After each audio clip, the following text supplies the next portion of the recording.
Birds by Cosmata Lindie. She was not sure just when it was that she first started noticing the birds. It must have been very shortly after her marriage, when she came to live with her new husband in the little, weather-beaten shack by the shores of the great ocean. It was a barren, windswept place where the restless, unceasing roar of the waves rolling towards the shore only emphasized its desolation and loneliness. A few scattered coconut palms grew here and there, and edging the shoreline was a dense belt of mangroves. Those sturdy defenders of fragile shores, their tangled buttresses of roots anchored firmly in earth and water, their green leaves shining in the sun or silhouetted in dark clusters against the night sky. There was no romantic white sand beach here, only soggy mud banks. And when the tide was low, the long, dark, glistening mudflats stretched outwards to the sea, treacherous, pungent of the wet mud, rotting vegetation, salt water, and other once living things that had washed ashore with the incoming tide. Beyond this lay the muddy coastal waters of the ocean, upon which her husband, a fisherman, plied his trade from a small fishing boat he owned jointly with two of his brothers, Alan and Ash. Descending from a long line of fisher people, it was the only skill he knew. That, and how to drink rum with the money he made from fishing, and also how to beat his wife when he drank the rum.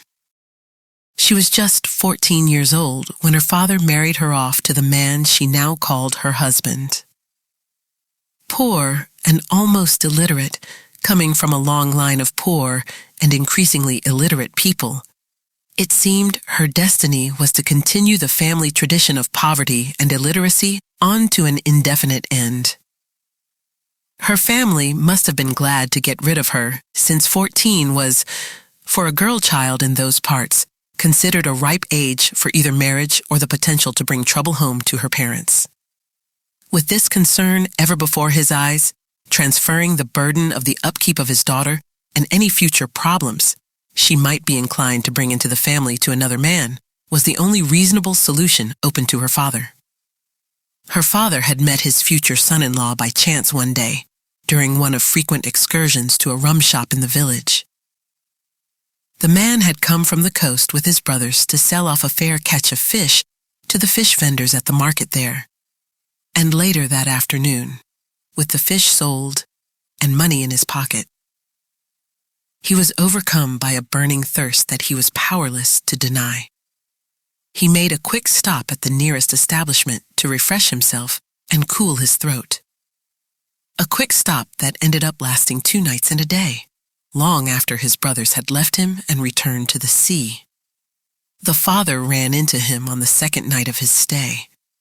He was liquored up to his eyeballs and had long lost track of the number of rounds of drinks he had already bought for the house, surrounded by a close group of new friends, all anxiously anticipating the delightful crackle as the seal of each fresh bottle was broken, and the corrosive nectar was poured into their eagerly waiting glasses. His friends, delighted with the generosity of their new acquaintance, were applauding everything he did and said, and as a result of their adulation, he was feeling like a king surrounded by his adoring subjects. It was sometime during the course of this raucous evening of brotherly love and friendship, the kind that blossoms so richly in the company of the inebriated, that he let fall a remark that at a time like this, the only thing missing in his life was a wife to keep him warm at night. Her father's ears perked up. A man of such obvious wealth and generosity, who also happened to be the co-owner of a fishing trawler, was definitely a step up the social ladder and worthy of his attention. He accosted the man soon afterward and explained, as eloquently as was possible under the circumstances, that if this distinguished gentleman was indeed serious about acquiring a wife, then he need not deprive himself of that commodity any longer, since he, the father, had a daughter who was of marriageable age, and since she was both docile and willing to work as hard as any man, and not at all ugly in the bargain. He was sure that the man could not find better anywhere else. The deal was sealed with a drunken hug, a ribald ditty on the charms of the fairer sex, and a bottle of the finest rum the establishment had on offer. That very same night, the man accompanied the father home to meet his future wife, who may be forgiven for being struck dumb by the news that this charming stranger who reeked of booze, fish, and unwashed clothing had come to claim her hand in marriage. Her silence was taken for granted as consent. No one had actually thought to ask her opinion on the matter anyway. Their courtship was brief, as the man could only give her his attention long enough to leer at her suggestively before collapsing onto a bench in the yard to sleep off the combined results of the 5-year-old rum and vodka that he had consumed in tandem. He was by this time more than ready to go home, since his financial resources were now sadly depleted, and wisdom acquired from past experiences made him aware that, with nothing to offer but empty pockets, the love of his newfound friends would not last the duration of a hangover. The wedding, which merely consisted of the father officially handing the girl over to the man in the presence of another man who once served as a deacon of a local church, and a few curious neighbors, was held the very next morning. At the conclusion of the short ceremony, everyone present drank a toast to the new couple, and shortly afterward, the girl packed her few belongings and left with her new king for his castle, a ramshackle one-room hut on a badly neglected plot of land overlooking Long's dark gray mudflats at the edge of the ocean.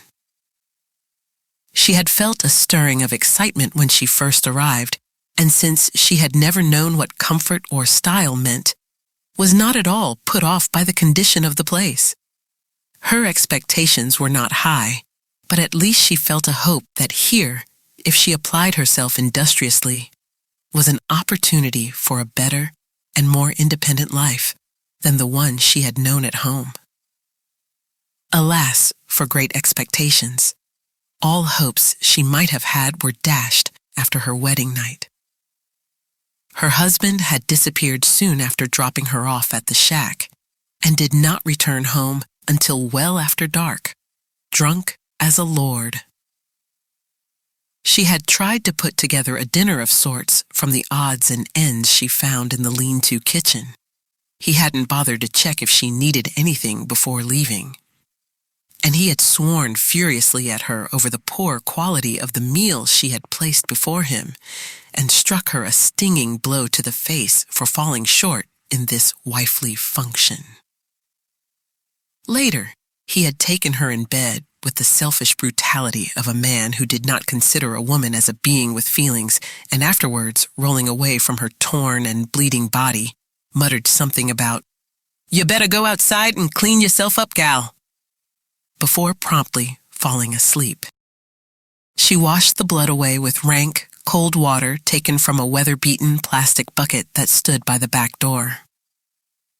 Afterwards, she sat a long time in the doorway, numb to the cold night air that blew over her naked body, looking with unseeing eyes at the dark, gently swaying tops of the mangroves silhouetted against the bleak sky. Her shattered soul lay at the bottom of a cold, dark abyss through which no light of warmth or hope could ever penetrate. It must have been shortly after this that she first started noticing the birds. Large, elegant-looking birds, known locally as white cranes. They came to roost in a nearby cluster of mangroves every evening.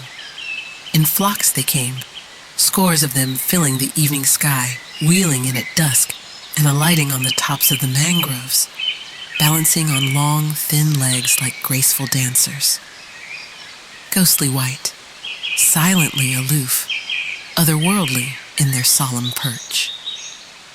She found herself curiously drawn to these common, beautiful birds, falling into the habit of looking out for them when they came in at dusk, and rising early to see them leave at dawn. Borne aloft by their gleaming wings, they rode the currents of ocean breezes and came and went as they pleased.